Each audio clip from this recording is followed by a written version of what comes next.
Hi, and welcome back to Her Health Code. I'm Michelle. And I'm Jess, and today we're going to be talking about wardrobe. We're tackling this subject because when we're in this transition, this midlife transition, I think that it's easy to get caught up in feeling a little bit disconnected to our wardrobes because we can't wear what we were wearing in our 20s. That's just not appropriate anymore. And we're certainly not wanting to succumb to dressing like our grandparents. We're not really ready for that. And so instead, with all the emotions that we are also feeling, sometimes we really just want to roll out of bed and present ourselves in life in our sweatpants and a bun. And really, it doesn't serve us to do this. And I know, Michelle, you've talked about how you went through this phase. I've been through this phase, definitely. And I'm kind of in it right now, to be honest with you. I have to force myself to get dressed and to choose buy clothes at all. And so can you tell us how you got through this phase and how you transitioned and made it to the other side? Well, I don't know if I'm all the time to the other side, but I will say it's a lot easier today than it was, I will say, 2 and 3 years ago. I was definitely wearing my sweats. I'm ashamed to admit, like almost on a daily. And my hair was like in some weird bun, no makeup, no jewelry, I thought that was just became my new wardrobe. It was too much energy and too much effort. And I wasn't feeling good in my skin anyways, in my mind or my body to like put anything really together. And so for me, I knew I wanted to feel better. And so I had been trying everything from eating well and exercising more and doing all the things that I knew would make me eventually feel better. But when I decided to fake feeling good enough to put myself together, and I had this thought, and in fact, I actually would tell it to a lot of friends. I said, if you see me with, a certain way, like, how good I am feeling inside my head and inside my body, whether, if I'm like fully makeup head to toe or, what I was wearing, it would really determine it would really shadow how I was feeling inside my head and body.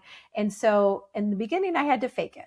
And so it was like, okay, I'm going to put this on and put this on. But then what I did is I did a deep dive into what makes me feel good. And it came down to fabrics at the beginning. And so things like silk, like I had never worn silk, like as crazy as it sounds, until 2 years ago. I got my first silk shirt and I was like, OMG, what have I been missing? Not only does it feel like heaven on your skin, it drapes beautifully. And so it just drapes beautifully on the female form. It just is like the most perfect fabric. And another fabric that I fell in love with is cashmere. And I know you're saying, well, gosh, that's expensive, but there are ways to get fabric like cashmere and silk and linen and 100% cotton at discounted prices. And I found Tell some us that, things, Michelle, because yes, I'm sitting here thinking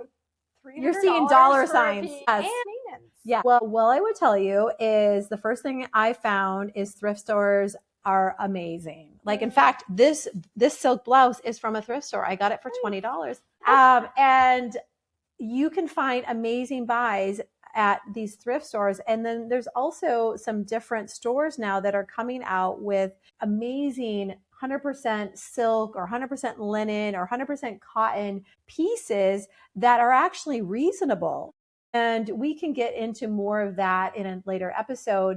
But that's where I started. I started going into what fabrics I really, really like. And so once I figured that out, I went through my closet, a deep dive, Jess, and I got rid of everything that, one, didn't fit me well, because I was either waiting to get thinner to get into it, or like it was a little bit itchy or a little bit short or a little bit long. And I was just keeping around for like that maybe day, Right. which Never came. And so I went through and got rid of everything. I donated some, gave away some, threw away some, and I really narrowed my wardrobe down into almost like a capsule. And so once I got it down to just pieces with the fabrics that I really like, I didn't have a lot. And so then what I did is I made a list, and according to what I wear on a daily basis, I like a t-shirt. I like a t-shirt in a long sleeve, and I like a t-shirt in a short sleeve.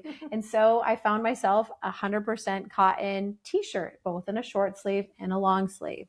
And then I like a really nice pair of jeans, and I had one that I absolutely love. So I got rid of all my other jeans, and then I got just an off color of the one jean that I loved. So then I have two pairs of jeans, and I love them, and I feel amazing in them. So only two pairs. I probably had 50 pairs of pants, and now I've narrowed it down to two pairs of jeans. And then this also helps with decision making. Yes, because that was the other thing we didn't talk about in our menopause video, is the decision fatigue is a real thing. And nobody wants to sit in their closet and just be like, what do I wear?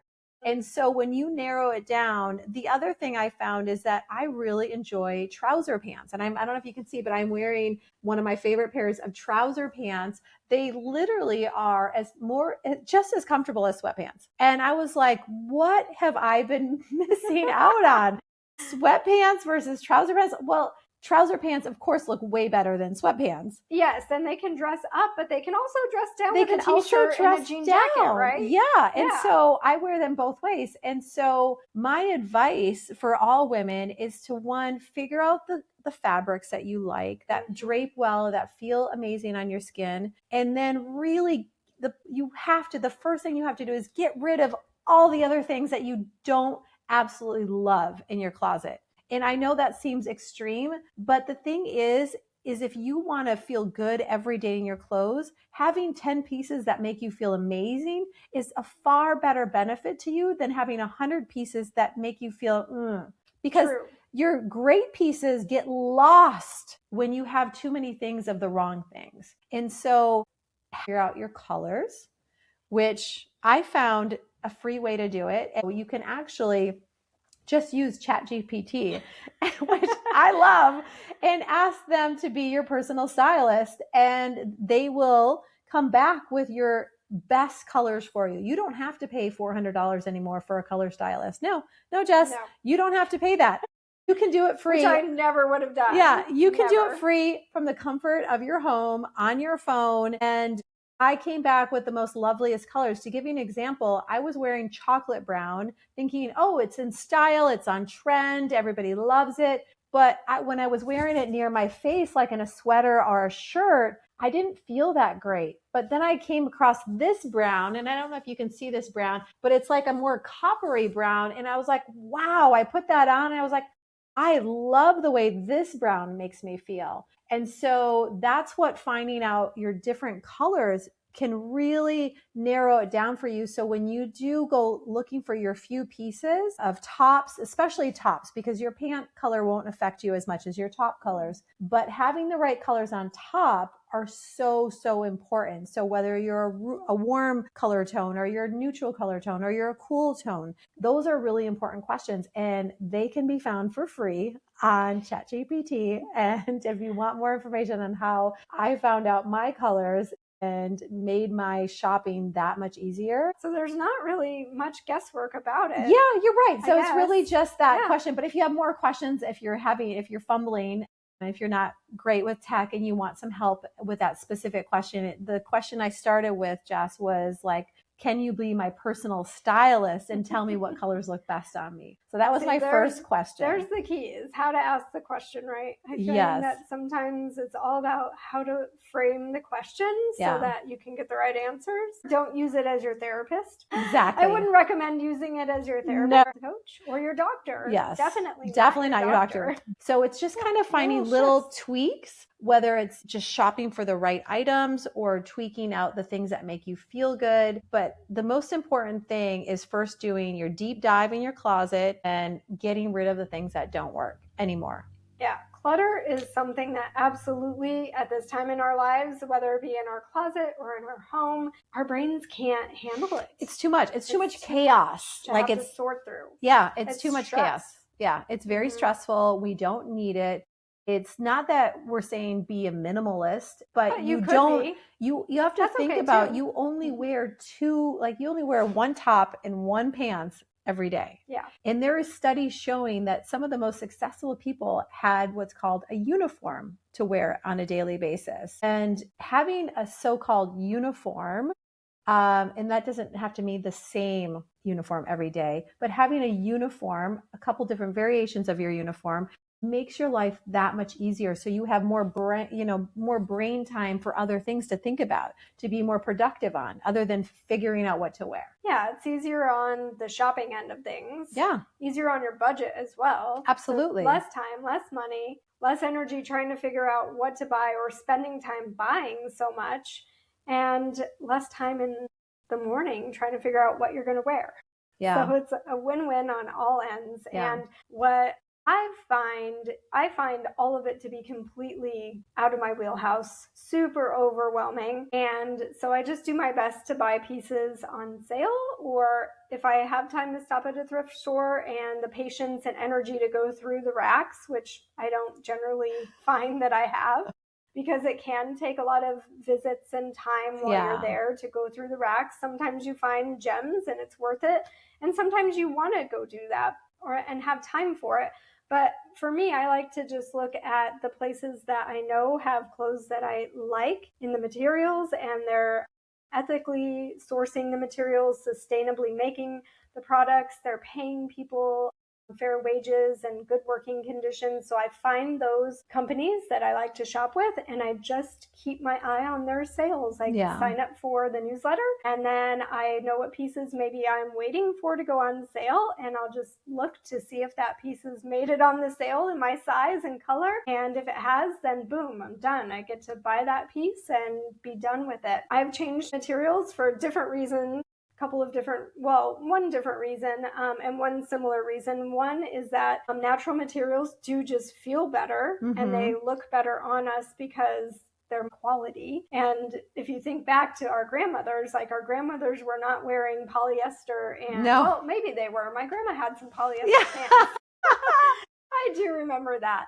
But aside from that, they were wearing mostly cotton, linen, and maybe some wool. Yeah, it depends. Like I grew up in a cold climate, and so did you. So yes, our grandparents probably had some wool coats. And those materials are just as amazing for today as they were back then. Somehow, somewhere, plastic clothing infiltrated every single space. And it is, in my opinion, not healthy to wear plastic, especially for girls who are young, whose endocrine systems are developing and their hormones are coming into their time of becoming a woman. All of the bras now have shifted from being cotton to being basically made of plastic, and underpants and socks and all of the things that are touching directly to our skin. And that is showing up to disrupt our hormone balance. So that was one main reason why I decided I'm not going to pay all this money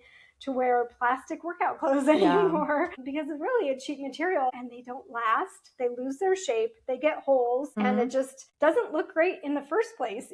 And then I'm like wearing this workout clothing to do something healthy and go on a walk or work out, and I'm sweating out toxins, but then I'm like, they're going back in to my body because everything I'm wearing is made of plastic. So to me, it just didn't make sense from a health perspective. So after I got over the overwhelm of making decisions about buying clothes for my new age and my new time of life, I decided, okay, I'm just going to look at this from a sustainability perspective. I'm going to find places that offer sustainable materials and make them, like I said, ethically and sustainably. And that's what I do now. I just buy from those particular places that I know. So I think that's amazing that you have really kind of did a deep dive in all the different companies that really are sustainable and ethical. And I love it because it goes along with the fabrics that I am absolutely loving today. And so it's like a win-win on both levels for, sustainability, ethical, and when it makes you feel good. So it's like a win-win-win. Feel good emotionally. Yes. And not be putting toxins back into our bodies. Exactly. Too. Feeling good. I think the most important thing is in telling our viewers is like to even get started in this process. I want you all to know, including you, Jess, to know, because I know you're still in the thick of it, feeling this way, feeling like that.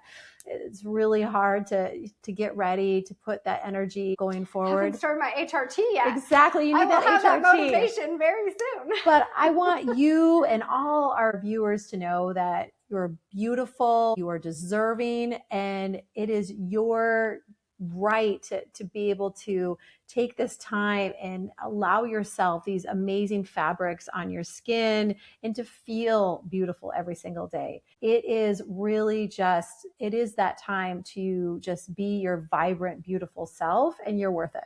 Yeah, we're recreating ourselves every day in every way. And it definitely helps improve your confidence. Absolutely. Putting yourself together in fabrics that make you feel good is a huge confidence booster.